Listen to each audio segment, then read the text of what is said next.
Hello out there in Cosmic Crit Listener Land, it's Drew here to talk about this week's episode as well as this month's challenge. That's right, it's a new month, that means a new listener contest. So in the past few months, you guys have done some cool things like help out with our critical fail deck or make crazy, awful monsters to rip and tear our flesh and murder our characters, and somebody bit my tail.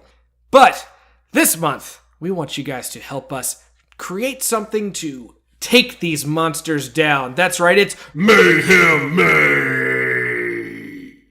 Hopefully somebody put a cool effect behind that. But if they don't, it's fine.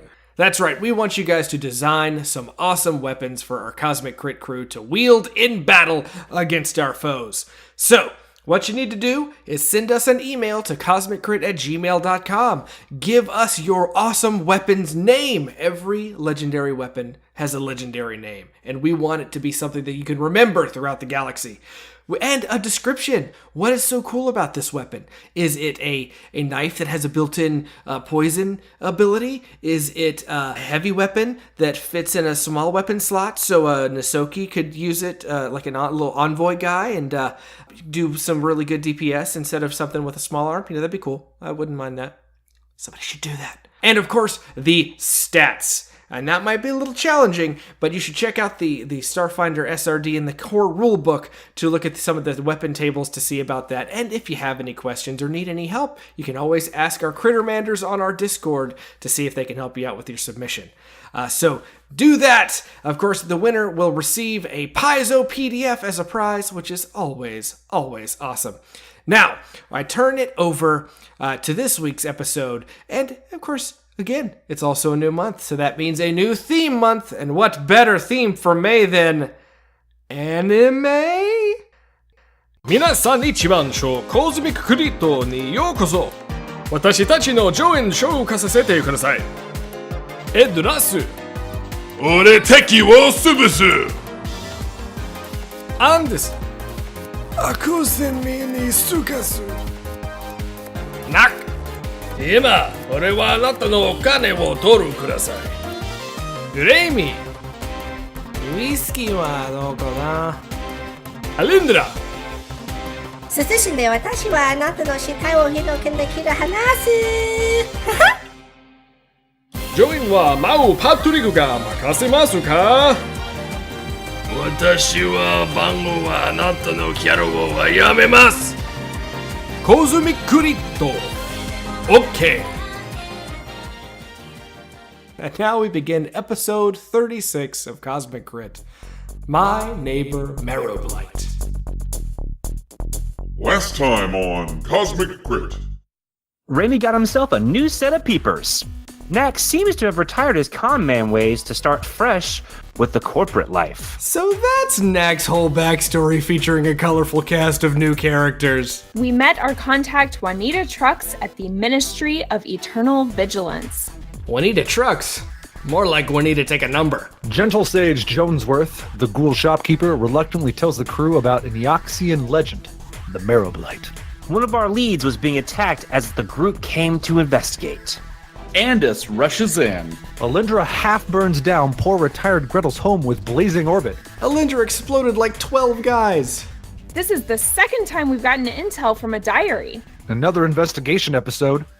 Somebody call Blip Hardcastle. Episode commencing in 3, 2, 1.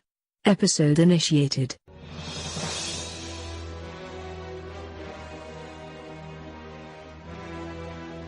Welcome, Mentats and Reverend Mothers. We're walking syncopated through the dead wastelands, sucking on our still suits, trying to avoid giant sandworms in this week's episode of Cosmic Crit. My name is Duke Patrick, and I am your GM here, your gourmet melange maestro of all things spice. We're parsing through the local Fremen culture to discover the real Kwisatz Haderach among my 5 friends and players that are joining me right now. To my left, the young Duke's son, whose name means the small mouse in the moon. It's Drew playing Nax Sizrak. I get to be Muad'Dib? Yeah, Muad'Dib, that's you. And to his left, the wise doctor that risks it all to kill his erstwhile torturer, it's Jabert playing Andus 147. Actually, it's pronounced Gom Jabbar. across the digital table, Patrick Stewart charging into battle, holding a pug. It's Miles playing Raimi. Good evening. And to his left, this Benny Gesserit is the real mind killer as she chops your head off. Rebecca playing Alendra Vallis. Hello. And finally, to my right, slicker than Sting dipped into a vat of baby oil, it's Tyler playing Adros Veronis. Oh, you give me too much credit. Thank you. Hey everyone, how are you guys doing? Pretty good. Yeah, Lovely. pretty good. Awesome. That was Dune. If you have not seen the classic film Dune, I actually haven't. yes, not the book. I had nothing to do with the book there. That was all movie references. I tried to read that book at one point, and at the back there was a 55-page glossary of terms. And at that point, I closed the book. So And you like walked flip away. to the end to be like, well, let me just see how this ends real quick. Nah, I'm not doing this. No, thank you. Right, so we are very close to the end of this book, book 3 of the Dead Sun's adventure path. We are so close that I don't want to waste too much time up front here chit-chatting with you all. I want to get to it and get done with this so we can get to book 4, 5, and 6. Yeah. All right. So are you guys just ready to jump back in exactly where we left off last week? So ready. Yes. Right. So when we left off, you all were on the hunt for connections to the corpse fleet in the city of Orpheus and had gone to investigate the Veterans Lodge for the 5th Squadron of Bone Troopers. And there you fought some thick-skulled ghouls.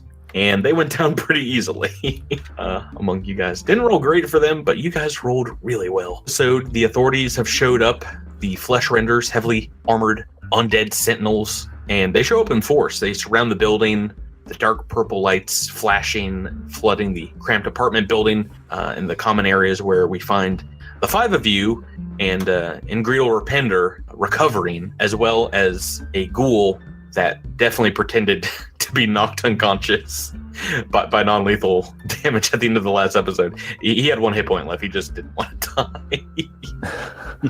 Or he likes kitchen rope. Yeah, no, that's his favorite, kitchen rope.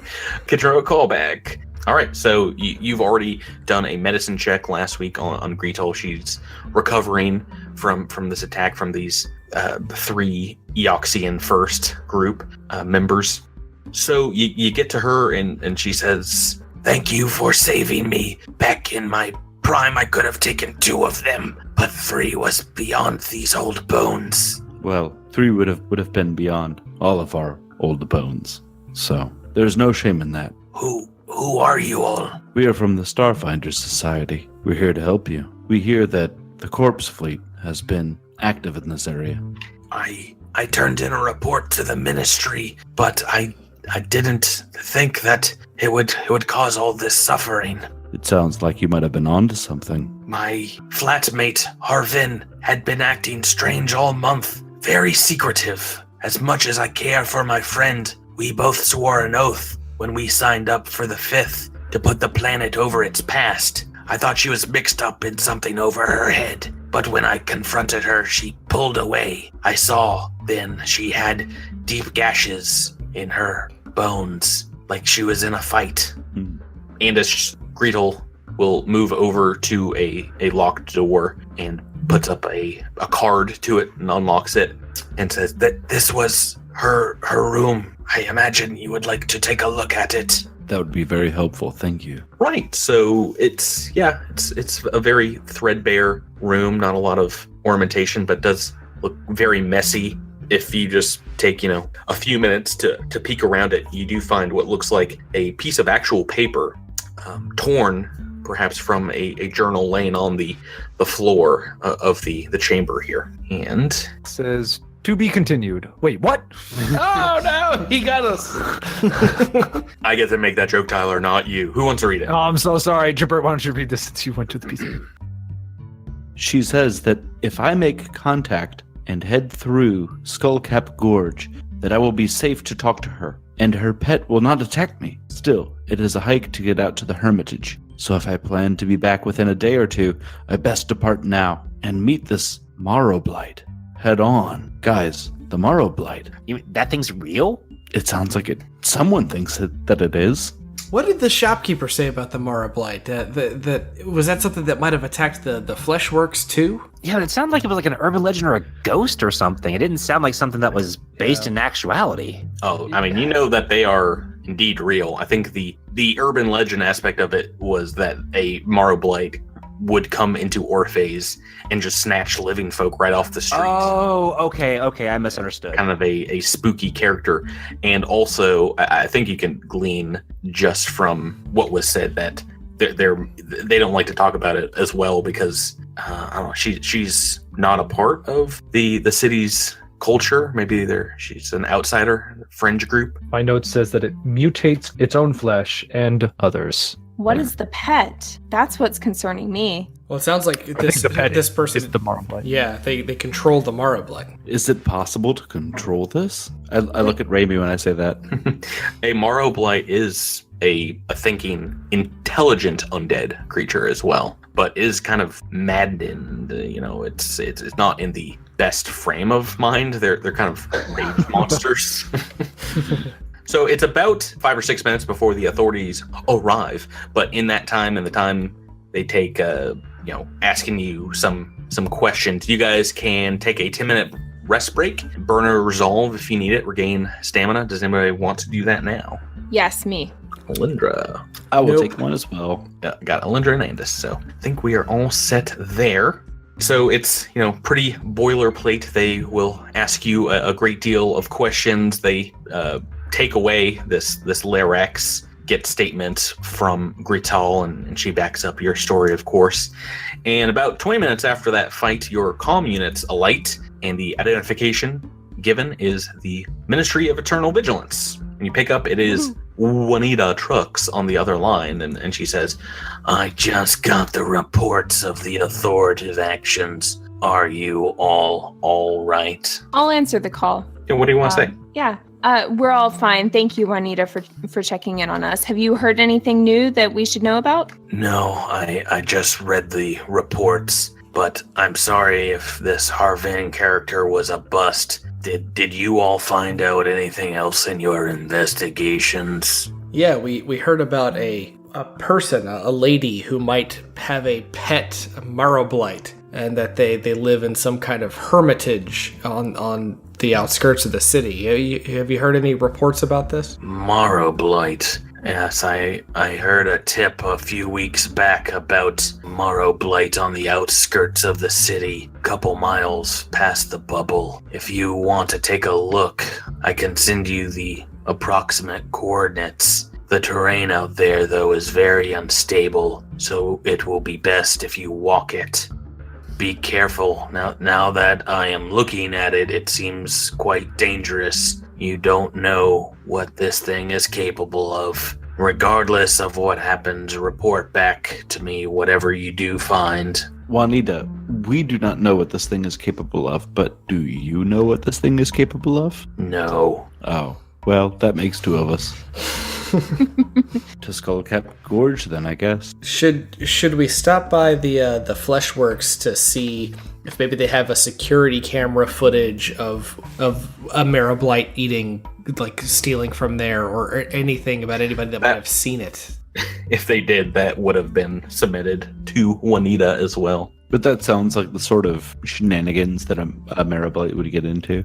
Yeah, you're pretty sure, from what Raimi knows, Miles, I think when we talked about it last week, from your mysticism check, you know for a fact that they indeed do take bones and flesh and other body parts and do some pretty macabre things with them, implanting them into their own body. So a vat of freshly formed arms would definitely be a boon to a creature like that.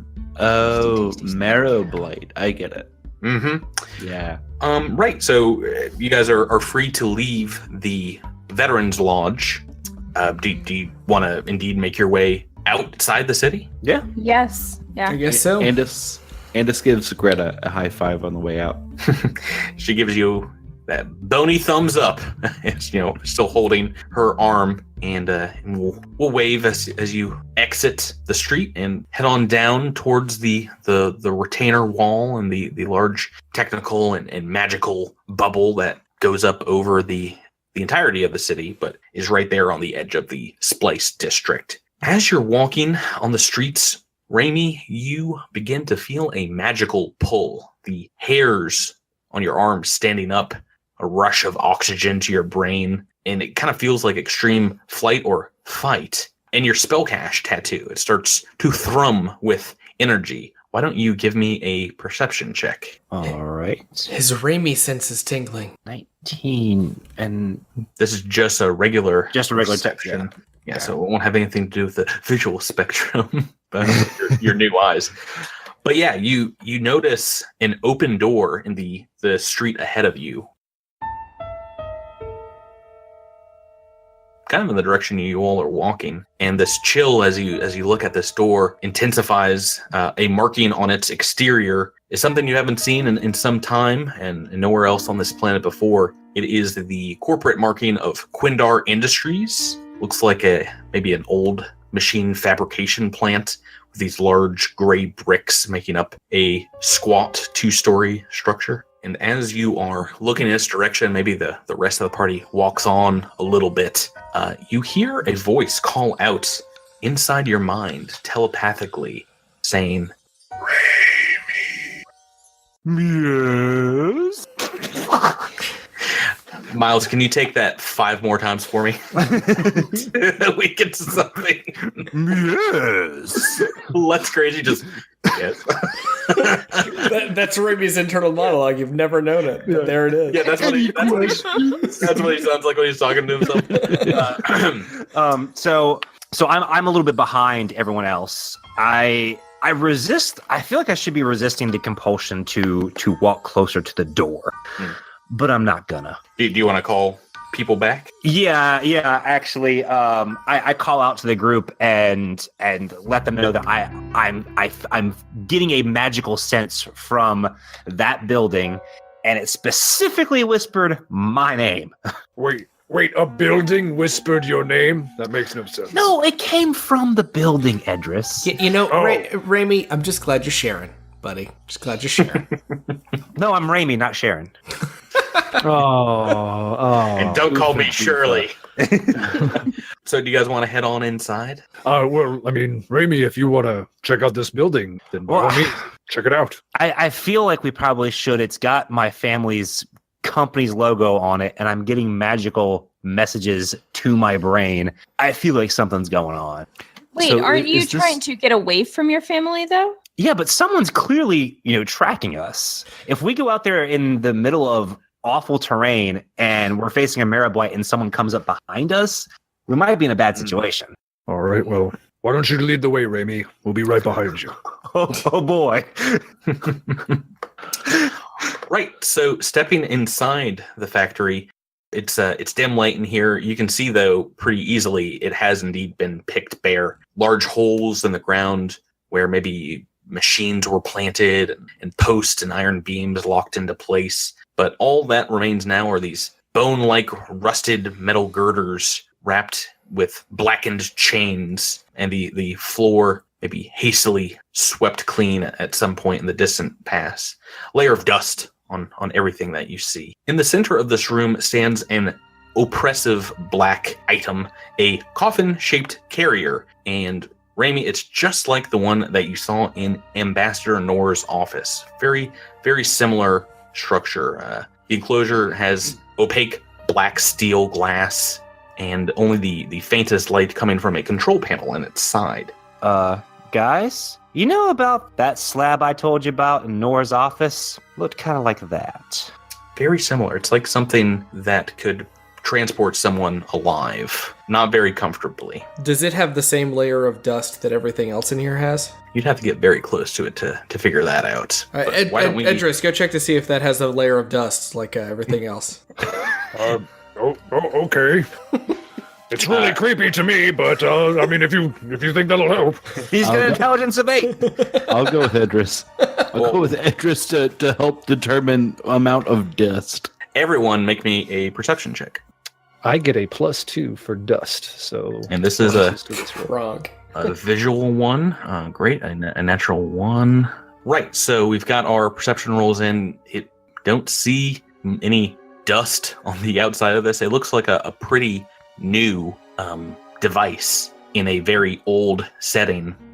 You maybe hear like an echo coming from the back of the building, something outside maybe coming through a broken window, but you seem to be alone here with this item. And the coffin-like device, the lights on the side do light up a little bit. You hear in your minds, everyone, but directed at Raimi, a voice say, I am happy that you have come, Raimi. There is much I wanted to speak with you about for so long. Who are you? Please, just call me the Forgotten, for that is how I am best left. If you are smart, once our business has concluded, you will not seek me out and forget that I ever existed. What business do you have with me? I came here to warn you. I have a story to tell. It is important, though, that you trust me first, and so I wanted to tell you the truth. 3 armed men, Kasathans, step out from behind girders in the back of the room. They are the armored and heavily kitted out Kasathan mercenaries that you fought on Castrovel. Very, very easily you can see one of them sporting perhaps still a wound Melindra gave him on his arm. The voice continues in your mind and says, I have hired the services of the House of Ashes in order to get a chance to speak with you before you made a fatal mistake. I apologize that their methods of extraction were so violent. You see, they came from a world in turmoil, rejected by their own kind. They took to study the blade and the bullet as their means of communication. They worked under my orders, so please, I ask you, do not take it out on them. All right, I'm listening. Continue. As I said, I came here to tell you a story. It is a tale of a very dangerous woman who has gone by many names and assumed many identities. She was born here on Eox, served in the military, and early on declared her loyalty for the Corpse Fleet and the furthering of undead agendas. Long ago, she realized that she would need to do anything possible in order to give her people an edge, the credits, the resources, the political clout that they would need. She found all of them by weaseling her way into a high corporate house on Verces, and she became a friend and ally of your mother, Deandre Dar. This woman, she was her chief confidant and advised her in the arranged marriage merger with your father, all the while siphoning funds,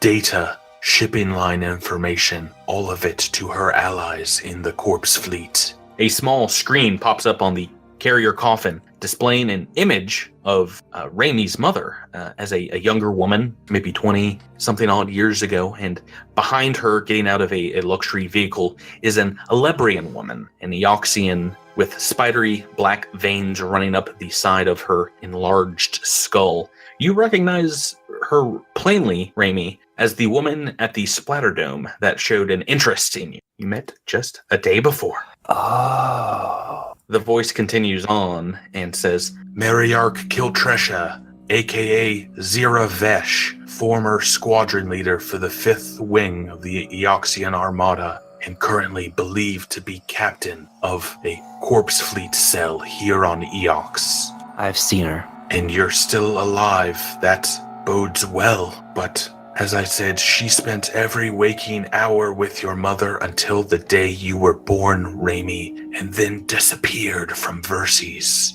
She had a lot of time to integrate herself into the corporation, set up triggers, and lay out pitfalls. I believe that she has been blackmailing your mother and father in some form since your birth. I have yet to been able to uncover how, but she has been known to use cranial implants in order to forcibly command targets. Patients scheduled for subdermal plating or digital ocular implants wake up feeling like nothing is wrong until she switches the machine and breaks one's mind in a matter of seconds. It is very possible that she was able to use this manner of spycraft on your parents, or perhaps she has some other way that she exerts control over them. I do not know. So you're saying that the atrocities that my family were responsible for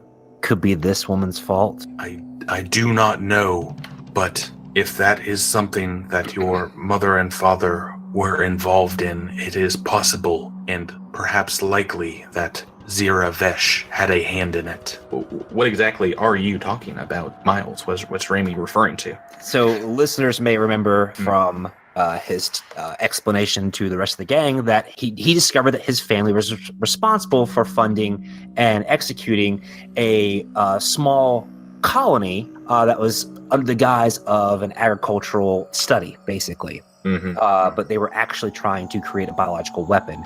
Things went terribly wrong, and the entire colony was seen to be an at-risk colony, and they came in and just killed everyone, burnt every piece of evidence, and just razed the colony to the ground and kept it under wraps. Mm-hmm, mm-hmm. The voice continues and says, I have seen firsthand her use this type of control on others. Corpse Fleet command necrographs are black market tech, highly illegal. You can make someone roast and devour their own leg with the proper controls. You can make them turn on their loved ones, even perhaps their children. Do you understand, Raimi? I understand. This woman ruined my life and my family's life.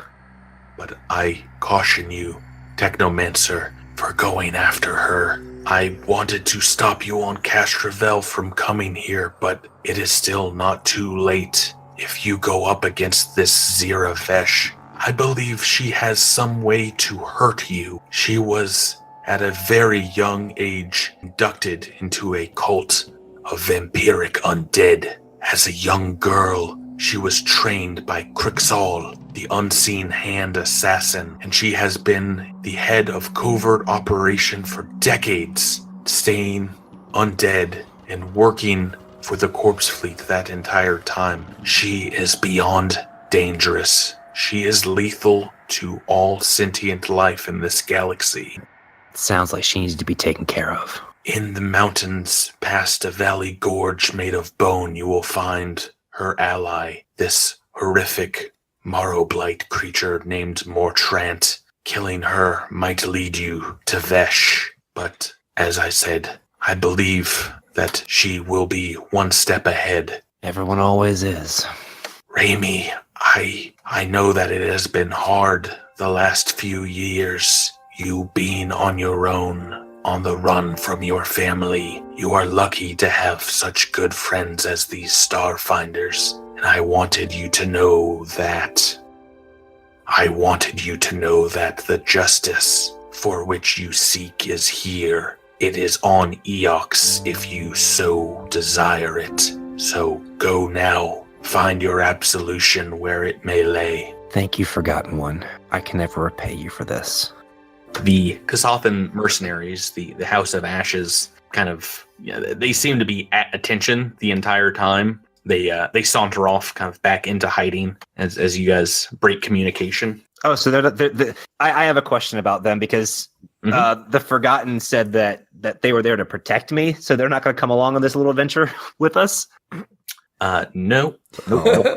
Okay, so just to clarify, I distinctly feel like I heard that Vesh, is that the correct name? Zira Vesh can use different things like even ocular implants to mind control people. She uses brain control implants, and if someone's going in for some kind of head augmentation, they get slipped in along at the same time. All right, Raimi, didn't you just get ocular implants? That's true. How do we check this out? Is this a medicine check? Is this a mysticism check? What kind of check is this to make sure our boy isn't going to be mind controlled? I think it's an attack roll, and you just crack Raimi upside the side I'm on of it. I've got it. No! There's no other way, boy. I wish I could. I wish there was another way. Right. So with even more warnings from your GM and from NPCs, I don't know how many I can throw at you. Are you guys ready to head out? I mean, of all the warnings we've ever received, getting one from a coffin is definitely the creepiest. So, another point for Eox for being creepy as hell. So I should mention, not a coffin. It is a encapsulated device that is meant to keep someone safe and secure in long transits. It's like a sleep pod almost. It's like River Tam, right? Correct. Yeah, it is just like River Tam. Can I call out to these Kasathan dudes to try to get one of those sweet pistols we saw at the beginning of this book? You do. You turn back to do that. They're already gone. Oh, man. Right. So yeah, we can have you guys heading on out to the edge of the enclosure, the bubble surrounding Orpheus. As you are walking in that direction, the city streets narrow. And then finally, you turn onto a dead end. Warning signs on the airlocks there leading out into the wilds of Eox read in 50 different languages. The signs say toxic atmosphere, radiation pockets, next city, 389 clicks. Do we know how long that is? It is, it's a lot longer than your Castrovel journey to the next full city. Right, but we're not going to the city, right? It's just a couple miles outside the city, right? That is correct, yes. Okay. Yeah, I was going to say, the note said like 2 days, right? That's what Harvin's journal said. We can do this a little bit early. Anyone that has a good survival, maybe roll that, or if you have just a point or two, maybe I think you can aid Adros if you want to. Yeah, I've got. Let me double check. I have my survival is +8, so I'm assuming Mine's that's 5. Oh, I've got 5 as well. Mine's +1. Yeah, I'll go ahead and roll it. 14. Failed at aiding. Sorry. Can I still attempt to aid? You can. I'll tell you that you're still not going to be able to hit that DC, as all three of you might be looking at your data pads, the scant maps of the area, detailed maps, the maybe 100-year-old topographical that you're able to pull up. Yeah, it does look like it should only be a 2 or 3 hour hike to the northeast. But as you do exit out of the bubble city, go through the decontamination airlock, you find the surface of Eox to be a mix of gnarled stone peaks, swirling rocky outcroppings, just kind of jutting out of the ground at odd angles. These other formations, these stone formations that look like wickedly curved horns or sharp bones just sticking out of the planet's surface. A gray and green haze of toxic smog hangs above your heads, maybe 100 feet. And as you walk ahead, the stone actually cracks and crumbles a little bit beneath your feet. It feels kind of very porous, as if the entire planet was made of a brittle charcoal burnt down to its core. Unfortunately, with that survival check, you do get a little turned around. The path through the different canyons and hilly plateaus here, very confusing, and you accidentally follow a long, dried out ancient riverbed into a bend that forms a circle, so you lose a few hours of the remaining daylight and have to backtrack. But to get to this location, you are stumbling around in complete darkness. Eventually, you come to a narrow cliff face with a small opening that leads to a valley, a wide valley. And the only way to continue is to descend down or climb this sheer rock face, that's about 60 feet tall. I mean, I don't know about anybody else, but I really don't want to do this in the dark. I can't see. I can't see. Me either. I'm pretty good at climbing though. Well, should we camp? I mean, we have our suits have the power to keep us out here. I have no idea what kind of Eoxian wildlife may be, out here, but if we're gonna go fight this creature, and it's as tough as everybody says it is, I can't imagine that fighting in the pitch black would be to our advantage. I think it would be best if we camped and got going at first light. I agree with Edris. No sense adding any extra disadvantage we might have. That dried riverbed that we went through could provide us with some protection, and then we can make our way tomorrow. Oh, I have a tent Yeah, you do, don't you? for 6 people. Yeah, we can all huddle up in my tent. Slumber party! Ghost stories. I do think that somebody should be like standing guard. So Well, yes, we will take shifts. I wish we could disguise our tent a little bit better. Raimi, I don't suppose you have any permanent holographic images that you can throw up? Would my spell actually do that with the tent, Patrick? I'm not sure how long holographic image lasts at this point, but I think it's concentration based. So if you are on watch, you can put up an image of just like a rock formation. You guys are like inside a rock. Okay. Stop by throwing dirt on top of the tent. But I imagine you still have a lot of spells left, Miles. So at the very least, you can, at the drop of a hat, kind of throw up that rock image or whatever you want to. Yeah. Tend to be a All couple of dead trees if you wanted, but So how long do Eoxian nights last? great question. The Eoxian standard day is actually 30 hours. So the night is just a couple hours longer than it is normally. Here, you guys can still divide up the time and just take like 1 extra hour each for your shift. Okay, so during at least Adros's and Raimi's part of the watch, I think Adros would just want to come up to Raimi and say, I know it's hard when you feel like your close friends or family have betrayed you, like you felt with your parents. And to learn now that some psycho, undead, crazy woman might be behind everything, I'm really sorry, Raimi. Just so you know, if you want to go after her and bring her down, then we will do this together just like we did those pharma CEOs back on Ackerton. I'm with you all the way. I appreciate that, EV, but the way that the Forgotten was talking about this woman, I have the feeling that she might be connected to whatever we've gotten ourselves into. So we may have to come up against her whether we want to or not. I'm still processing, honestly. I don't even know what to think, because in some way everything I've known has changed. I mean, it's one thing to be on the run and to think that, my family isn't who I thought they were, and that they've betrayed me, they've had me hunted, and that I've, lost everything. And then to find out that this whole thing was orchestrated by someone else from before I was born, and the last, decade of my life has more or less been for nothing. It's a lot to take in. I hear you, and it does seem like our list of enemies is ever expanding. Yeah, but I talk a lot of nonsense, but to be honest, you're probably the oldest actual friend I have left. So, if I have to fight by anyone's side, I'm glad it's yours. I feel much the same way, and I'm glad we're going to see this entire thing through together. Right back at you, buddy. Edros and Raimi, your watch goes by deathly silently. There's nothing out here. Yeah, the rest of them, everyone else resting up. You can hear them breathing, snoring as you all are talking. Our second watch, Nak and Alindra, quiet as well. And as the dawn breaks on Eox, Andis, you can stand vigil on top of a rocky outcropping. You see nothing for miles around you. It's just dead out here. Whew, yay. That's a lot better than, and then a swarm of crazy undead insects crawls over the camp.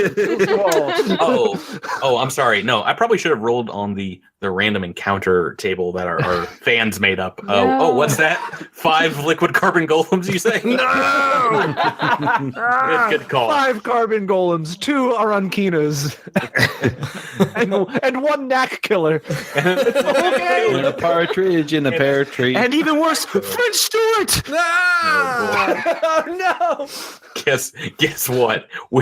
We are moving on to the next day. I've reset our resolve point count. Our spells used. I was tracking from last episode, but you guys wake up. You're pretty well rested. Maybe a little uncomfortable. Once again, having to sleep in your armor with the environmental protections on, but if you take them down, the air here is just awful quality. Kind of hurts to breathe in. Right, so waking up the next day, are you continuing down into this valley? Yes. Venturing forward, you see it split the valley into a fairly narrow passageway. And beneath these rocky steps you're traversing slowly, you see a very large pit of greenish liquid, bubbling, boiling, as if sulfur-like bubbles are coming from the bottom of it. It looks very toxic, very dangerous. But that isn't the disturbing part of this section of the valley, though, because as you get down to it, looking closer at the cliff walls here, you see that it's not made of stone like the rest of the wastelands. The walls of the valley are made of thousands and perhaps millions of skulls, rib cages, and bones heaped into a massive terrain of death. They take the form of humanoids, but you see a few massively large, even huge skulls in there as well, along with some very small, very fine bones. Adras, you want to take a swim? I'm having terrible flashbacks. I really don't want to look at that. Yeah, so you, just from the context clues looking around here, you're pretty sure from looking at the map earlier that this is indeed the locale known as Skullcap Gorge. And this marker on your map means you're very close to where you were told the Marrowblight keeps their residence. In Harvin's note, she said she would have to pass through here to get to there. Descending past this pool of acid is simple work, as you see massive stone pavers as thick as tombstones lay stacked along the northern wall. And so long as you're carefully descending this difficult terrain, you can proceed just fine. As thick as tombstones, really? We gotta even have that description on the dead planet. I mean, they're like basalt stone, jutting out of the ground, and they are indeed about a foot thick. So, but they're kind of like tiled and layered in different directions, so that it's actually a little difficult to climb down. Adras is going to unwind his sash and change it to the flame doshko and have that out. Awesome. Right, so as you exit the valley, you see a wide expanse on the other side, marked by just a few of the sharp stone outcroppings you've seen elsewhere. And in the distance, you see a small hut surrounded by what at first blush seems to be a dead garden with brown plants and white wood shrubs. What would you like to do? Can we roll a perception check? Please do. That is a 20 for Knack. 22 for Amy. Ugh, 3 on the dice. I see everything. 14. So still about 100 feet away, the few of you that are indeed taking the time to study it from afar, tell these aren't dead plants at all surrounding the hut. As it comes into clearer focus, looks like flayed skin set to cure in the thin atmosphere, and bones planted into the rocky ground, and a bunch of like macabre sculptures just made of sinew and cartilage and flesh of all different colors. That's welcoming. This must be the honeymoon suite. Well, crew, how do we want to handle this? Guns blazing, or should we try and do a stealthy approach? I think stealth is the order of the day. Don't know how successful it'll be with a creature that can move into the city silently and get out silently, but takes a stealth one to know a stealth one. All right, let's try and move as that's what they say, as don't they? Yeah, it's an old stealth one to know a stealth one. It's an old Kasathan saying. Just So is that a path to the hut on the northern side of it? It looks like maybe a walkway leading from it. So you're coming up kind of on the side of the hut. All right, let's try and move quietly and stealthily. Should we roll stealth checks to see if we are successful in this? You can. Now, I like to, as you are moving as a party, not individuals, do something in a lot of my games, and this is something you can pick up GMs at home. I usually just take the highest and the lowest stealth check and average them out. And that usually makes things go a little bit faster when you have a table of 5 or 6 players and maybe twice as many guards that could be hearing or seeing them. And I'll do kind of like a passive perception sometimes on a town guard. So it looks like looks like our lowest stealth check comes in the form of Adros and Andis. Is that a 10? Yeah. Yes. And the highest is a 21, 22, Knack and Raimi. So averaging those together, it's a little bit better because you're not going to be hamstrung just because someone rolled a single one when it's a situation like this. I think we had to hide behind the flesh garden. Mm-hmm. Agree. We should make our way to the flesh garden and then try and see see if we can't get back there and make more perception checks. Is a thing like the flesh garden something we want to delve into? I'm not so sure I want to be in the flesh garden. The tent looks like it's made of flesh too, so I think the flesh is unavoidable. Oh, no, you're going to be covered in gross skin by the end of this campaign. Trust me. It's the flesh garden. When you're here, you're family. Jesus. Oh, God. I got the $100 unlimited flesh pass. So, as you all are walking up, it's a very slight embankment raising up to the hermitage where this Marrowblight is said to live. You hear in the distance the sounds of rocks breaking, the same sound as when you're walking along through the wilds itself beneath your feet. And you see a smattering of stars above the hut twinkle out of existence as a large reddish form blocks out their light. And this odd form, standing over 60 feet tall, lumbers in your direction. Let me show us what we're working here with. Oh, good. Lovely. Oh my gosh. This is what it looks like. I'm just going to show you the full stature of this creature. That is what it looks like. These long, spider-like legs for this massive, gargantuan, I should say, creature with bones and large spikes sticking out of the back of its head and these long kind of tentacles off of its huge jaw. It is lumbering in your direction, standing maybe 60 feet away from you now. We are in initiative turn order as this thing is coming right for you. Oh, like the same as last week? Like, is it coming at us like it's going to kill us or like it wants a hug? Maybe a little bit of both, but maybe Sweet. In that order, though. Edris, sweep the leg. Sweep the tentacles. Sweep all the tentacles.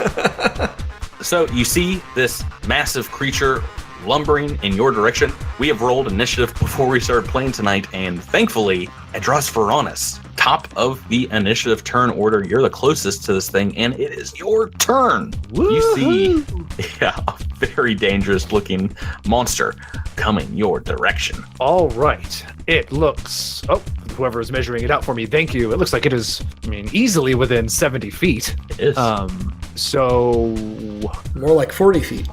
Yeah. My initial thought is to charge in. I think I'm not going to do that. I think I'm going to move towards it, but just about half my normal speed. So I'm about halving the distance between it and the rest of the group. And then I'm going to ready in action to where when it comes within my reach, I will hit it. So that is your turn? Yes. Then next in the turn order is Knack Feldspar. I am going to point my Corona laser pistol at it from afar and get him! Oh, no! Oh my gosh. Oh. What happened? I was messing with stuff and I clicked something and then it rolled and I didn't mean for it to roll, but it apparently rolled a 1, which I feel like isn't what was supposed to happen. Oh no, I think it was supposed to happen. That sounds right to me. Oh no, first attack roll of the combat. You hate to see that, but good thing we have a critical fail effect deck on our website, cosmiccrit.com. I need to buy a pronking Knack shirt. Pronking. It's true. Privy situation. Oh, that's a new one I'm trying to roll out. It's so perfect. This crit fail. It is submitted by another one of our super fans, Rabbit. It's called Combat Shock: The Stench of Death. How perfect is that? For where you are. As you move across the battlefield, the stench of death, decay, flood your senses. So make a fort save for me. Oh, great. I'm so happy about making a fort save. Do you have a resilient jacket? I do. You can re-roll this. It's a 21 fort save. Right, so the way we've set up our crit fail deck, just to make it easy, is the DC is 10 plus your character level, DC 16. You have passed, so it would have nauseated you for your next turn, but you are fine. Yes! Yeah. Yes, easy one. And so that was a miss. Is there something else you would like to do? Let's see. No, I think at this point I am good. And I just want to let the audience know, Fort is Mac's like worst stat. That I saved that roll is amazing. Alrighty, next in the turn order, this creature begins lumbering forward. It is going to move to the closest, which is Edros Veronis. As it moves closer to you, Tyler, Edros's armor begins to beep and chirp. The radiation detector is going haywire. It moves. This thing is radioactive. Yeah. Idros would immediately get on, open up a comm if you can and say, its body's giving off some crazy radiation. All my sensors are all over the place. Don't get near it. So it moves within 15 feet of you, and I need you to make a fortitude save for me. I also have a resilient jacket, so yeah, if this sucks, I'll re-roll it. But I think I'm going to be okay. 16 on the dice is a 24. So you've saved against the poison. You are taking medium at this range. Medium radiation doses just bombarding you. DC 17, you've got that easily. It moves up, and with its massive tusks and the bones reaching from its head, it leans down and attempts to gore you with those. Oh, I'm sure you'll roll low, right? Just for me? Nope. No, I rolled a 12, and that is going to be a hit, so on a single attack, I roll some damage. Oh man, almost minimum damage. So 17 points of damage. Oh my god. All right. Almost minimum. That is its turn. It has moved up and attacked Edros. Next is Andis 147. Andis is going to dart in and try to draw an attack from it to give our other melee friend an in. So I'm gonna run into here and then run back out to here. Oh boy. Okay, wow. So as you move in, you go through a low radiation field emitted just out about 30 feet from this thing. Your armor soaks that up completely, so no worries there. But as you get within 15 feet, I need you to make that save for me, that fortitude save. All right, that's a 21. You're fine. Perfectly fine. It will indeed try and make that attack of opportunity. It's going to try and gore you as well. 13 on the dice, so that's going to be a hit. And a lot more damage this time. Well, hang on. So my KAC is 26. That's still a hit? I've rolled a 35. So, yeah. A lot of damage here. That is 31 points of damage. Rolled a lot more on 2d10 this round. And yeah, you can move away from it, but imagine you're pretty hurt by that attack. It has used its reaction attack, which means next in our turn order, Raimi Quindar. All right, so I'm going to roll, I guess, mysticism. Anything out about this? Nice. 24. Right, so 24, you are able to identify it, and you have beaten the DC for identifying it, because it is a pretty well-known creature on Eox, at least. I mean, there are very few massive creatures, particularly magical beasts, that still live on the planet. This one survived because it kind of soaks up radiation itself and emits it back out, and can also eat undead creatures. So this is indeed an Elikoth. You guys know it from maybe harrowing tales of other adventurers that have fought these things, or you looked at the cover of book 3 of the Adventure Path Splintered Worlds. What do you want to know about this? Like I said, you know some basics. It has blind sense out to 60 feet, this radiation aura of 30 feet, 15 feet of which is that medium, that really dangerous medium radiation. What are, if any, weaknesses it has? So I can tell you its defenses, its offenses, its special abilities. Defenses. Has a EAC of 22, a KAC of 24, Both its fortitude and reflex saves are 13, and its will is +8. This is the most dangerous fight we have had in the podcast so far, as this is a CR9 monster. This Lord. This is gonna hurt, guys. Raimi, that's what you know about this thing. What would you like to do? I guess I'm gonna cast Caustic Conversion. All right, so this will require an EAC attack roll. You can do it. Nope. Right, so unfortunately, even with what your +2 of get 'em, that's going to be a fail. Yeah, just barely.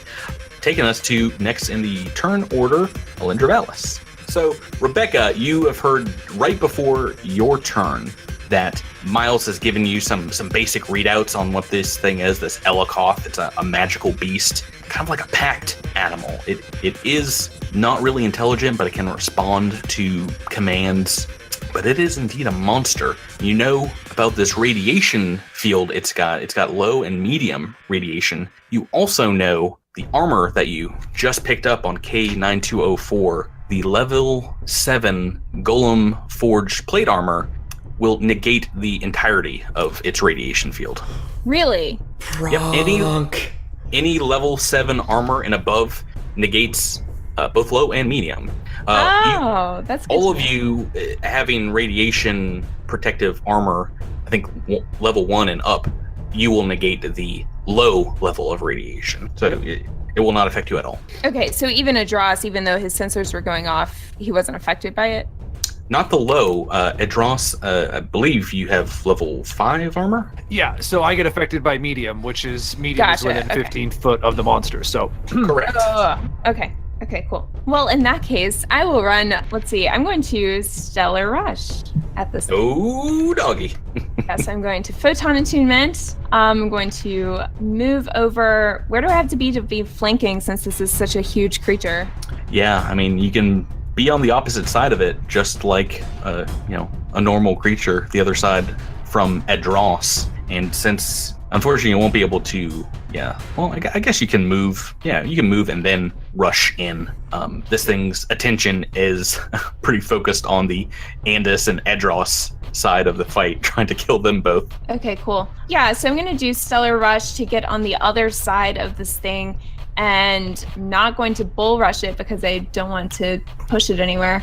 So I'm just going to use a melee attack at the end of that. Okay, great. Oh, and I rolled a 1. Whoa, yeah. Lovely. Oh, it's going to be one of those battles. Oh, heavens. Oh, no. I've rolled the critical fail deck. Submitted by good friend JJJ. We've had one of theirs every come time up. his name comes up. It's so good. This might not have any effect at all, and you'll have to tell me that. It's called Pulled Pin. Your attack inadvertently activates a random grenade on your person. Do you have a grenade on your person? No. Yes! Well, no effect. Ooh. Yes! Hey, thank you. Grenades are for losers. You look over, Adros has 6 grenades on his belt. Two very light crit fails to start us off in turn 1. This might be a fight because this thing is so big that grenades might work out, but I don't know. Well, it's got a plus 13 reflex. You already know. It's pretty nimble on these long, spindly, spider-like legs. That's turn 1. That is only turn 1. Turn 2, top of the turn order, Adros Varanus. All right, Adros is gonna come in. Oop, that's too far. He's gonna move into melee range for him and use that Flame Doshka. And that's gonna be a 30. Oh, yeah, that's a hit. 32. That's 32 with get 'em, which means 19 fire damage. Yep, and that all goes through on Mr. Elikoth. Oh, I'm sorry. I have forgotten to do round 2 of Adros Varanus. Adros, you will need to make another Poison Fortitude save for me. Yep. Do these get progressively harder? No, not really. You will have to keep making them, and as you get impaired, it will do things to your saves, but... Sweet. Let's not fail. Come on, Adros. 20? You're fine. Yes! Oh, jeez. Oh, man. Not that bad at all. Please kill this quickly. All right. Next in the turnover is Nax Izrak. Knack is going to... Andis, buddy, it was awesome for you to try to distract everybody. But stay in this fight. We need you, man. And here's 16 stamina. Yay, this is the first time I've ever gotten that. 2 episodes in a row. Andis rushing in first. But everybody else, don't give in, because we gotta get them. Alrighty, so it's been got. It now has 2 targets within its range in the form of Edros Veronis and Lindravalis. We've been here before, folks. It's gonna do full attack, 1 on each of you guys. First to Edros. Oh, so close. It wanted it. God. It's a 2 on the dice. He might still hit. No, a 2 on the dice with a full attack is going to be a miss, unless a 20 is a hit. No. Oh my gosh, he's so close. KAC of 23. He still almost had me. Oh, man. And then turns around and gives one to Alindra. Oh, a 9. 9 is indeed going to be a hit. So now you roll that damage. Beautiful damage dice. Oh, no. Gotta love them. Those double 8s. 33 points of damage. Oh my god. It comes down with one of its long legs and these bones, spikes coming out of it, and just crushes them into you, tearing through your armor, tearing through your suit. You feel blood just pooling up on the side of your torso. That is its entire turn. It is now Andis' turn. All right, I'm gonna track this beautiful monster and shoot it like I always do, Pinky. Thank you for the compliment. Beautiful monster. I like this art too. And I quit the podcast. Andis lays down.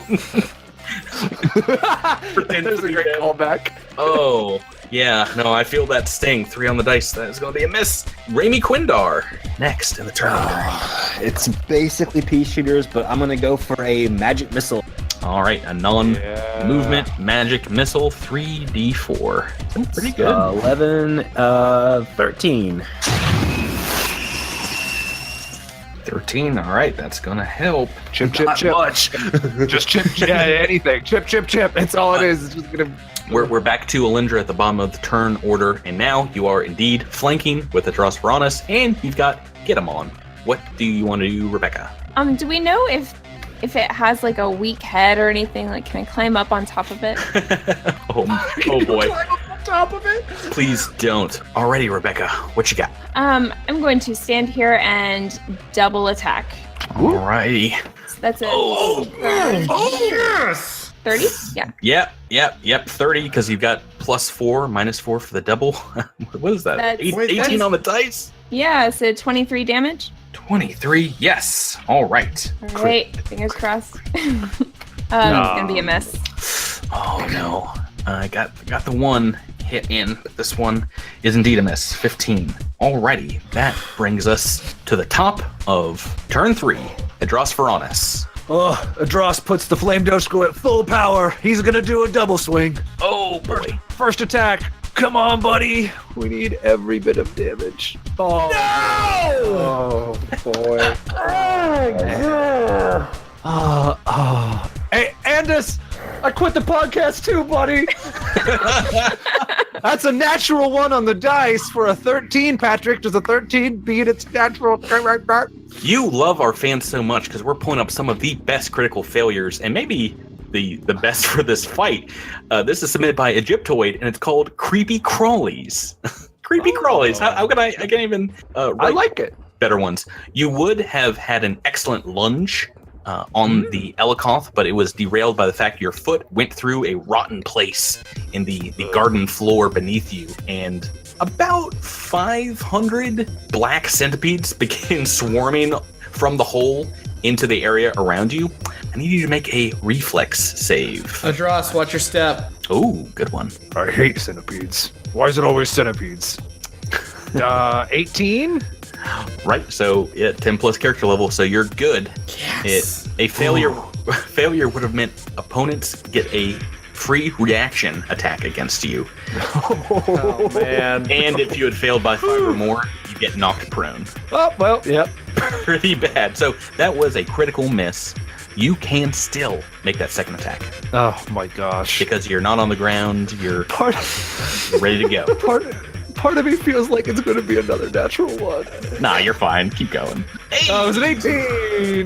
30. Oh, boy. 34, technically. 34? I'm at full attack, so 34 minus 4, 30. Just what Rebecca got. Did you roll? Yep. Yeah, 18 on the dice. Great job. What's that damage? 20 points of fire damage. Oh, wow. Yeah. So you bludgeon this thing with your flame doshko, and you can smell, even through your environmental protections, this thing's flesh being singed, its sinewy muscles being cut up by your doshko. Knack, Feldspar, Nay, Sizrak, what you got? Lindra, you have been doing so much good stuff in this fight. We need you to stay with it because you're the only one that can get close to this thing. Inspiring boost, tier 16 stamina. Everybody else, we gotta stay on this thing. Get them! You know, I really would like to make, considering the artwork for the last episode, just like a little audio clip of Knack, but in like the Phoenix Wright voice, just be like, get him! Get him! But in that.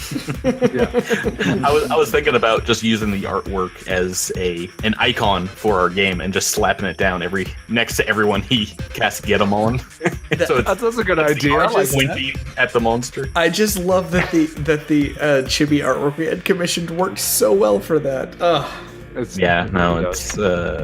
everything coming up Cosmic Crit. Okay, yeah. So that is your turn. On its turn, let's start things off on the Elikoth's turn by Edros, you making that fortitude save for radiations, poisoning. Do I have 3 in a row? Ooh, yes, you do. Yes, I do. 19 on the dice. That is a 27 altogether. You drink that radiation poison for breakfast. You drink it up. And on its turn, it brings its head back up. It doesn't seem to be attacking you all with its horns, its bones this turn. Instead, it tilts its head in Alindra's direction. Alindra, you feel this psychic surge, this magical aura just radiating off of it. And your vision goes black, gets a little greasy around the edges, your breath shortens, and your chest begins to tighten. And you feel the creature just sucking energy from you. The wounds on its legs where you've been cutting it up begin to heal up as gashes and bruises form on your rib cage and your legs. Go ahead and make me a fortitude save. 23. Awesome. Okay, so you have saved against this fortitude, so you're only taking half damage from this, and you don't get a pretty nasty condition. This is its special ability called Soul Drain. Or it's just trying to eat your soul, whatever. No big deal. I almost made a Soul Train joke, but it's okay. Boo! Just kidding. Ooh. Okay, so I've rolled 19. That is only going to be 9 points of damage to you, but you do see some of its wounds heal back up. And that brings us to Andis 147. So this is one of those situations where taking a single shot is preferable to taking a double shot, mathematically speaking. Oh, well, that's how we're always speaking in this game. Well, yeah, I mean, so I'm going to take a move action to move in and then out again. You're doing another provoke? I'm doing another provoke. Another provokey? Oh, boy. Yep. Another provokey pokey. Oh, I'm making that attack roll. And it's against your armor class 26. Is that correct? 26, correct. So it's going to be a hit. Roll the damage. Pretty high damage. It is another 30 points. Oh boy. All right. I can't heal you anymore. All right. I am then going to take a shot. Hey, that's a 29 to hit. Hey, that's a hit. And darn near minimum damage. 10 points of damage, but fire damage. Nice. So all that's going through, and you see the wounds that started to stitch up on this thing almost appear again in the form of a laser blast to its back flank as you kind of run around the backside of the Elikoth. So we'll need, as you're moving, another radiation poison fortitude save. Oh, be good. That's a 13. It's not going to do it. Womp. Unfortunately.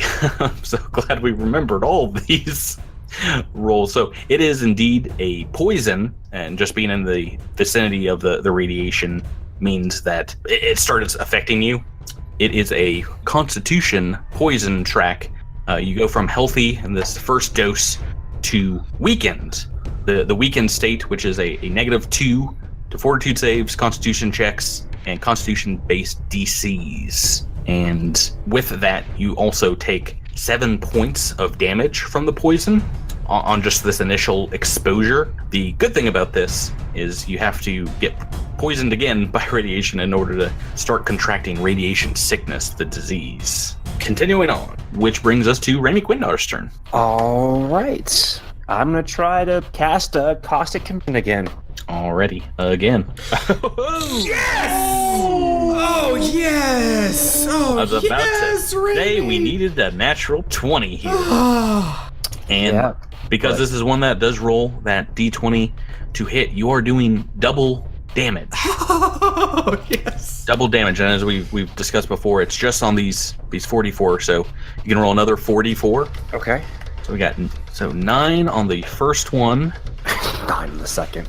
9 on the second. Yeah, a couple mixes there, but 18 is nothing to snuff at. Alrighty, and but caustic conversion, does that also acid damage every turn? On the next turn, yeah, he'll also take an additional 5 points. All right. Bringing us to Alindra Vallis. Feeling her soul being sucked from her body only inspired her to to charge herself up and use Supernova. Ooh, Nice. I was about to say we are in that turn order. So, all right. So you've rolled the Supernova, and I've got to roll reflex save. Made the reflex save, so half damage, but still, how much is that? So I'd be 24 normally, so 12. Already, it's still up. It's still very angry, and I think that's turn 4. Edros Fronis, your turn. We still have the +2 from Get 'em, and I am still flanking, so full attacks are the order of the day, but less ones this time around. 100% less ones. So that's a 27. 27's a hit. Yes! 16 points of fire damage. How about 2 for 2? Can we get 2 for 2? 22 EAC. That is a hit. Yes! Hey, squeaking in there. 19 points of damage for a total of what? I don't know. I don't know. I can't add. It's like 30 something. 35? Thank you. My brain was dying. Right, so you lay into this creature with your flame Doshko, and that's almost, 35 points of damage, you said? That is enough. You lop off one of its legs, and it starts tumbling around on its remaining spindly 5 spider legs. It does not go down, though. It is still up. It is barely hanging on with a few hit points. Knack, Feldspar, your turn. Finish it, Knack. What is the range of the radiation? Is it 30 feet. 30 feet. Okay. I'm going to do this to get out of the way of Raimi, and I am going to use my Corona laser pistol and get him attack. And nothing for that. That's a 3 on the die. Good night, everybody. And we're moving on to its turn. It gets one last chance to eat one of you guys, maybe both of you guys. The first, we gotta do that fort save for the radiation poison. 4, please. I can reroll this, but just please, I don't want to. Oh, I think I'm gonna have to reroll that. Yeah, it's up to you, but I think you do know indeed that we needed a 17. Yeah, I don't think that's gonna do it, so I'm gonna reroll it. 22. Yes. All right. Using a fort save for the day, saving your bacon. That hails all the way back to that mountain eel, and we made the resilient jacket out of it, and it has saved my hide all the way here. Right, so it is indeed going to try and heal up some more of its wounds, so it is going to try that same attack on Edros. So, Tyler, give me another fortitude save. Oh no. Maybe I should have just taken the radio. Oh no, I'm fine. 25. Alrighty, so half damage on this. Try and save itself. Ooh, so pretty good. 11 points of damage, and you see once again some of those wounds healing back up on it. Still very hurt. What kind of damage is that? Just like energy drain? I'm just assuming I don't get any DR to this. That's all I'm assuming. You actually, so it is a magical attack, but you take bludgeoning damage. Oh, well then I do get DR to this. So I only take -6 to the 11. So not bad for me at all. It's still going to be healing up some of its own wounds, but like I said, it's still very hurt. If you had failed one of these fortitude saves, I should mention you get the staggered condition, so it could be pretty dangerous. Ooh, yeah. Pretty good that you rolled high. And it's 147. It's still up, and it is your turn. Even though it is mathematically not preferable, I'm going to take 2 shots with my laser rifle. 2 shots. Yeah. So they'll call me old 2 shots. That's a 29. Yes! Bingo. That's a hit. It's with 13 points of damage, and shot number 2. It's a 20 to hit. That's a hit. Yes! Dead. Yes! Yes! Laser beam right through its head. Oh, you needed it too. That second attack, it only had a single hit point left. Oh, man. Good work, everybody. Heck of beans. 2 attacks for the win. 2 attacks. Yeah. Stuck on that math. So yeah, and as you blast this thing through its skull, it begins to sway and stagger on these long pointy legs and just kind of collapses in on itself, toppling backwards and crashing into the stone face of Eox. We're out of combat. Oh. So what kind of coat can we make out of Elikoth leather? Highly radioactive coats. Very, very painful. It makes your hair fall out. They're not great. Oh man. How's everybody doing? How's everybody's SP and HP? Not great. Pretty good. 100%. Right. So happy for you guys. I'm so happy. We can take a 10-minute rest. Yeah, I reckon that's probably a good idea for me. Is its corpse still radioactive? Like, do we have to avoid that? That's the question I have.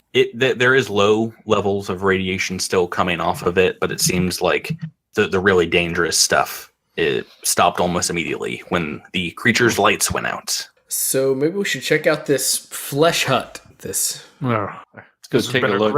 A giant Elikoth and now a flesh hut. We're really stacking up, the experiences here. Well, I'm sorry. Did you guys want to take a 10-minute rest? Yeah. So I imagine you're pulling back from the garden first. And who wants to burn a resolve point? Andis does. I do too. Alrighty. So after 10 minutes, stitching up some wounds, taking a breather, Andis 147 was just running all over the battlefield, procking those reaction attacks, getting this thing angry at you. All right, so you all are rested up, still a little banged up from this Elikoth. What do you guys want to do? Let's go. Let's go in the meat house. Yeah. What did you say? The meat's a house. The meat's a hut. Yeah. I'll have you know, in the AP, it is called the Skin Shack. Oh, God. It sounds like a fun, hip diner in the 1950s. It's like a Skin Shack.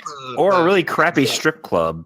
I'm pretty sure it's actually a hit song. Skin Shack, Skin Shack. So, as you advance through the Garden of Flesh and Bones, you come upon the Hermitage. The small tent structure is made of flayed and stretched skin drawn tightly to posts and anchored to these massive bones sticking out of the ground. They're large enough to be the bones of an Elikoth. The frame, though, in front of the tent is a regular kind of square frame that allows for a normal door made of ancient wood and plastics to stand there. It's unlocked if you go up to it. Yeah, we do. All right. Let's be prepared for anything that could be in here. Be ready. Can we perception roll just to see if we can see anything out of the ordinary before we walk in? I can put my ear to the door and see if I can hear anything inside. Make me a perception check. You guys can peek through the door if you would like before you go in. And Ross rolled a 20. Right. Doesn't seem like anything is off in here. Looking in, it's pretty dimly lit. You see a sparsely furnished room and maybe a few military corpse fleet flags and symbols hung up on the wall. Trash strewn about everywhere. A small table off to the side with a survival knife stuck into it. It lays covered in guts and gristle and the blood splatter of something that seems to have fought to its death fairly recently. Can we investigate the blood and see what kind of creature it came from? You will have to step into the hut, take a look around to do any further investigations. I'll go in. Yeah, I'll go in as well. Yeah, same. Right. As you are moving in, you might, just out of the corner of your eye, catch signs of movement, maybe some shuffling sounds, but no one is able to hear creature moving from an unseen corner. A hulking mass of muscle and bone steps out as your back's turned, investigating around you. A dozen skeletal arms sticking out of her back dance around her head, and she brings to bear a large metallic rifle in her arms. We're in initiative turn order. I need everyone to make an initiative roll for realsies. Yeah. Now that is the Marrowblight. So we are in combat as this creature steps through the shadows in the back, like a small hidden concealed area in the back of the tent, brings this rifle she has to bear on one of you. Not it. I'm sorry. It looks like she's targeting you, Amy. I've rolled randomly, see who she's picking out, and she's going to make a range attack roll. This gun. What is your EAC? My EAC is... It's 20. 20. Plus 20. So a 20, I've rolled an 11 on the dice. That is going to be a hit, and you hear a loud, even with the thin atmosphere, a crack strike through the air as hundreds of decibels come in your direction. This is sonic damage coming your way. So I've rolled pretty low on the dice here, but that is still going to be 11 points of damage.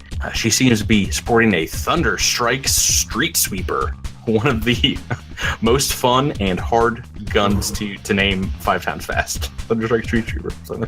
That's one of the best guns in the game. It's good. It's pretty fun. Got a boost ability, and she used it on Raimi, trying to knock him down. That is her surprise round. She just peeks out and goes, and we are in regular initiative turn order. Turn 1, Knack Feldspar. All right, Knack is going to move just slightly up here. Right, so move into the middle of everyone in the middle of the room. I'm going to quickly pull from my cheek pouch his disintegrator pistol and get him. Ooh, yeah. That is a 27 hit. That's going to be a hit. For 10 damage. Already taken. Is this the first time Knack's done double-digit damage? No, it's not. It's close, but it's not. It is. How dare you, Tyler? I was about to be really excited for him. Calling out those doubles. Next in the turn order, also rolling above a 20, Raimi Quindar. All right. Raimi is going to cast Caustic Conversion to turn the noise down. Oh boy. 24. That is a hit. Yeah, baby. And hits 11 points of damage. Alrighty. Yep. So you see this line of acid, these magical nanites just eating away at her undead flesh. Maybe like a bone arm protruding from her back, kind of like goes limp. Next in the turn order, Alindra Valis. All right, so can I see this person? Yes, she has stood out in the open. Is kind of dark in that corner, but Okay, I'm going to Stellar Rush at this character, and even though she's in a corner, I'm gonna Bull Rush anyway.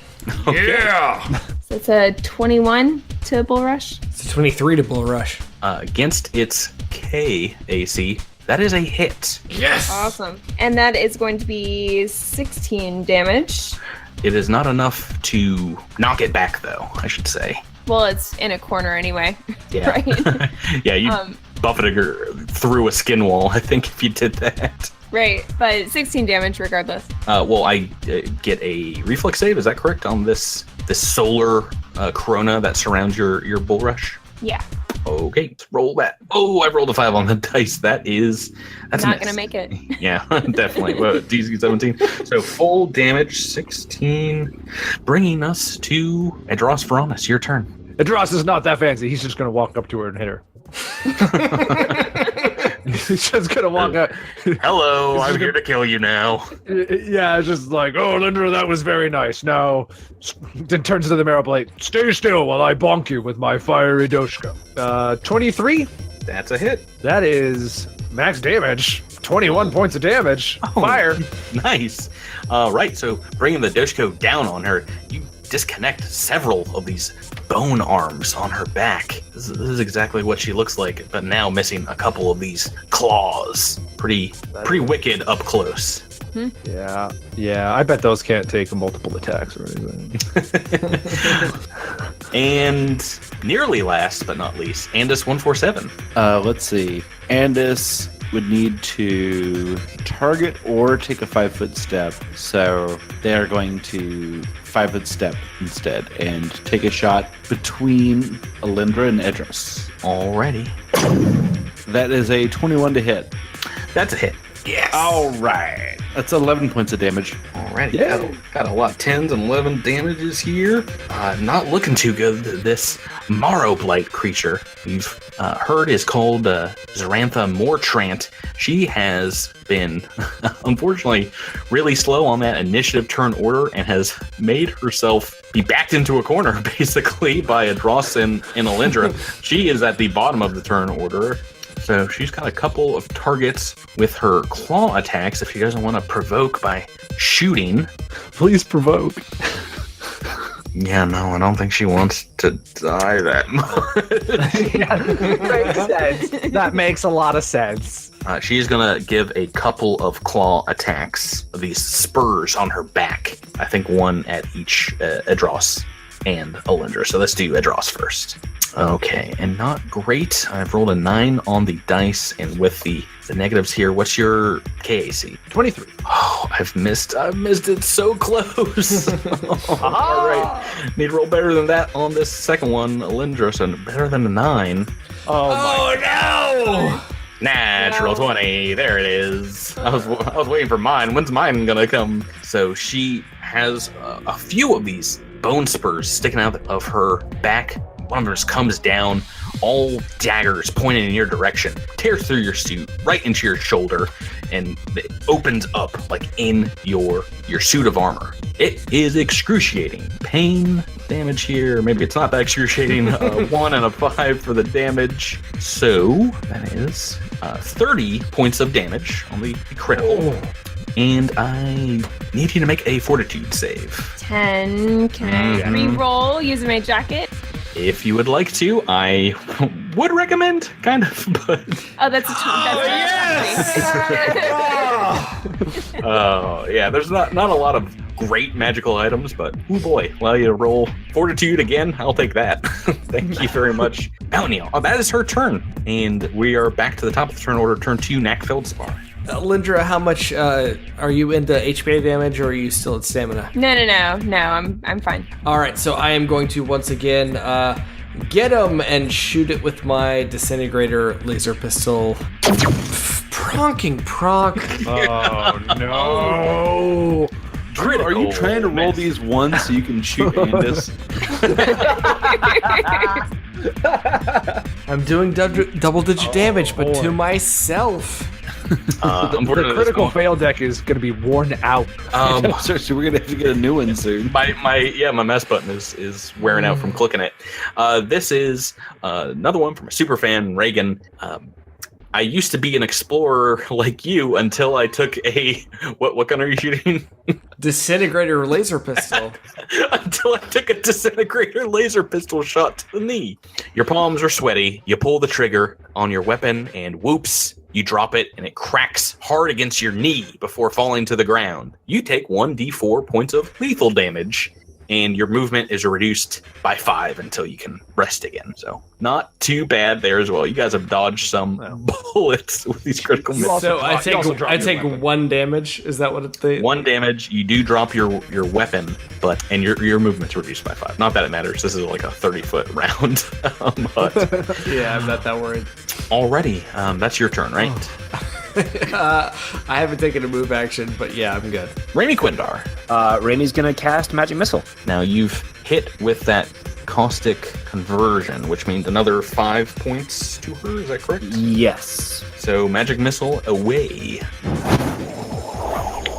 12 points of damage. All right, 12 in toto. She is still up, but gets buffeted by all 3 of these force missiles, knocking into her side, nearly making her drop her rifle. She clings onto it, though, just in case she wants to use it in a last-ditch effort. Alindra Valis, your turn. Alindra's gonna double attack. That's a 24. 24. No, 22. 22. Yeah, 22. 22 against KAC is a hit. Yes. And that is 22 points of damage. So with that hit, you are able to drive your energy weapon through her neck, and her head just seemed to be glued on because it pops off and she falls over undead, and we're out of combat. Alindra decapitates people a lot. Yeah, I don't know what to tell you. You're like Aragorn from the Lord of the Rings movies. He just that was his favorite thing to do. When you kill someone, it's like an automatic decapitation, and when you roll that critical, you're cutting off arms and legs. You're kind of like Obi-Wan Kenobi at the end of Return. Revenge of the Sith. I like these comparisons, just saying. Alrighty, so she is dead, and you guys can take a look around the shack. Like I said, it's just piles of detritus. You see a pile of what looks like clothing and like maybe personal effects, perhaps of the Marrowblight's victims. Do you guys want to search around here? Yeah, I'd like to look for another journal. We seem to have a lot of luck with diaries. Well, give me a perception check. Our highest here. Alindra, you don't find the journal, but you do find amongst some strewn about body parts, some perhaps trophies of Mortrant's prey, a lot of useless and destroyed items kind of littering the floor. But in this pile of rubbish, you find a blood-smeared sack. Inside of it are chipped and bent cred sticks from dozens of bodies, many coated in blood. I'll look those over. Yeah. Popping them into your data pad, queuing them up. It's 9,177 credits in total. Wow. Nice. Knack, surprisingly, you're the one that finds a data pad. Fairly simple one that if you want to hand it over, you could probably crack this one yourself, but Andis can do it without blinking. On it, you find communications logged a few days prior from Zorantha Mortrant, this Marrowblight, to Ziravesh. You can play that message back. On it, she says, I made contact with Arvin and planted the insignia at the Fleshworks. I did everything you said, Captain, and I will kill them for you and make sure there are no bodies left to find. The Starfinders, they will not make it off Eox alive. If they come to my home, they will be sorry. And I promise you one more thing, dearest Zira. To be continued. There it is. Next week, when we play one more time, perhaps the end of book 3. Time will tell on that one. Creepy Lady's Hut. Yeah. How are you guys doing? She said we'd Pretty be good. sorry, but she's the one who's sorry. I mean, she is dead, so probably beyond feeling anything. emotion at this point. But I get you. Well, she's starry, as in she died in space, I think. No, I got nothing. All right. You put yourself in the corner. Do we have to? Do we have to take a number now, Winnie the Trucks, or can we just walk in? I say we just bring in like the head of this enormous beast and just say like, "Ding ding, Juanita." That's gonna do it for episode 36. Ooh boy, one of the most dangerous fights we've fought in the game so far. I am pretty happy we got through it. I'm excited for what's to come in the end of this book. But we're gonna have to wait on that till next week. So until then, thank you guys for playing with me. Thank you. Thank you. Thank you as always. Game called Starfinder, and say good night, everybody. Good night, everybody. Everybody.